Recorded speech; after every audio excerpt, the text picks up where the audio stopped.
What is going on, ladies and gentlemen of YouTube? My name is Prodigy and welcome to our video on the channel. Today guys, I want to talk about a part of the Union Cross ending that I still to this day am a little confused about. Confused, questioning, whatever word you want to use to describe it. I'm very curious about what has happened here. So when we saw the Union Cross ending and when we saw the post-credits scenes where we saw where all of the Union leaders would end up, or where all the people who took the arcs would end up, along with the ending with Brain and Scala at Kylum, we saw a scene where Luciu was dragging the box throughout the Badlands, which we can assume, and it was revealed that Luciu is, well, Brain, kind of. Not really, maybe, but that's what a lot of people figured, that Luciu body snatched Brain here. Or maybe Brain is Luciu here, that's what some people say. There's two sides to it, but a lot of people were very taken off guard immediately after this scene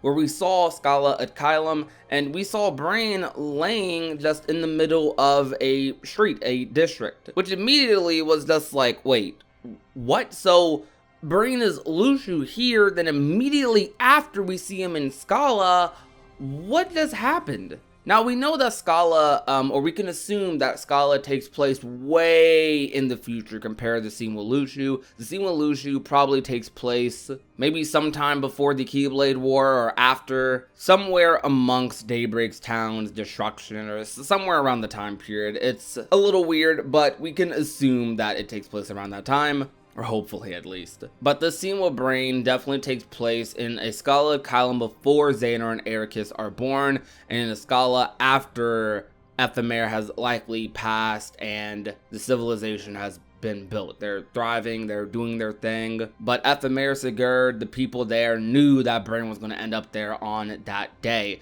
So it leaves us with the question of what exactly did Luciu do to Brain? What happened after that cutscene? Now, let me tell you what I kind of think is going on here, and also talk about what some other people think as well. So for me, I feel like Luciu likely did body snatch Brain, or maybe not body snatch, but took the essence of Brain and sent his heart into the future using the Ark. And because Ephemer has the Book of Prophecies and knows Brain is going to arrive there on that day, he has like a vessel and he has all the things Brain needs upon his destination. And of course Luciu has the memories of them, so he's good on that front. But Luciu needed a semblance, needed a vessel to move on, so that's why he took Brain's body in that position. But even that isn't super concrete. There's a lot of holes in that. There's a lot of different ways you can interpret it. But let me tell you both what Brain says, or what Luciu says to Brain in the JP version and in the dub. Along the lines of what Luciu says to Brain in JP, he says before, at the end of the cutscene, before assumingly using Brain in some capacity for this cutscene, that it'd be a waste if your life were to end here. And in the dub, Luciu says at the end of the cutscene, it's a shame this lifetime is the only one you've got. Both of those lines can be interpreted very similarly, or could be interpreted completely differently. I'm going to assume they're interpreted to be the same way, but along the lines of what he says in JP translated, by the way, it'd be a waste if your life were to end here. And even in the dub, it makes Luciu sound a little bit more sympathetic towards Brain, as in Brain is willing to like just straight up do everything in his power and live out his life here without his friends, just so he can save his friends. But Luciu, because of course he is on a mission from the Master, knows that, well, that's not exactly what's going to happen here. Unfortunately, Brain has a greater purpose in the Master's grand plan, and Luciu may not completely agree with it, which is what I get hints of in this line, but Luciu has to do what he has to do. That's the vibe I get off of that. Now, some people do believe that it's the opposite way around, that Luciu is actually the one who is Brain in Scala at Kylum, and Brain is Luciu in the cutscene in the graveyard in the Badlands. Now, from my interpretation, I do not believe that the person who is supposed to be getting the Keyblade passed down to them is also supposed to be the person to inherit the mission.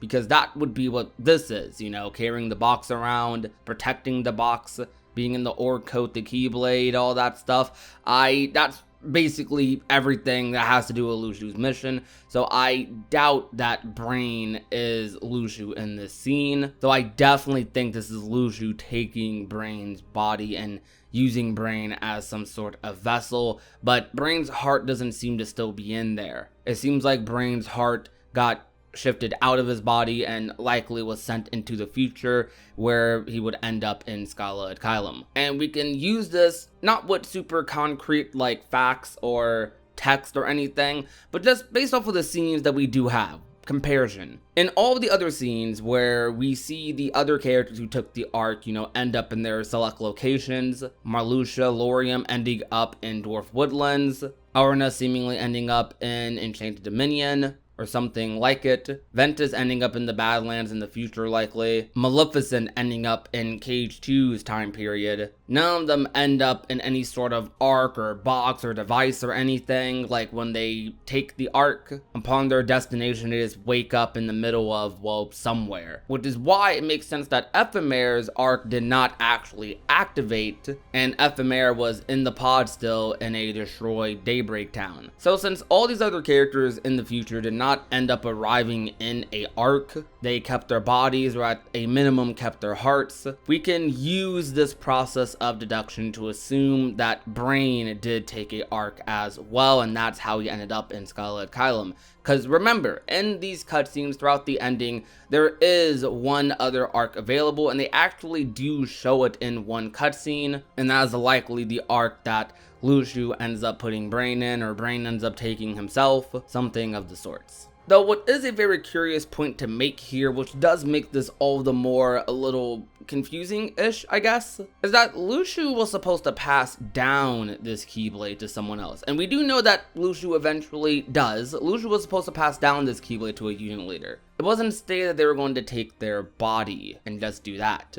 Now that is part of Lushu's mission, taking other characters' bodies and using them to kind of keep an eye on things, stay alive for what we would eventually see in Kingdom Hearts 3, be there for the epilogue. It's hard to say whether that's a direct betrayal of what the master told him to do, or if it's just a means to an end. But from my understanding, I feel like passing down the Keyblade is significantly different from taking the person's body who you're supposed to pass down the Keyblade to. But that might just be me. I really want to hear what you guys have to say, because you guys go super hard with the theories. Maybe some of you guys can give me a different perspective of this, and we can all try to understand this cutscene a little bit more together. I'm sure that it's meant to be vague, and it's meant to be not as clear right now, and they'll expand upon this even more in the future or in Dark Road. But this is definitely a scene that is a little bit more on the confusing side, even if it makes more sense to some people. It's definitely weird at a minimum. But tell me what you guys have to say in the comment section down below. But if you guys enjoyed today's video, you already know what to do. Leave a like, share the video with a friend or family member, and last but not least, if you have not already and want to become a part of the Union, all you have to do is hit that red little subscribe button down below. My name is Prodigy, and I will talk to you guys soon. Peace out, you guys. Bye. Now she's a daydreamer. Thinking about it. No more room in this picture for you to fit in. Now she's crying on the phone, telling you she's not good enough for him. When you think that she is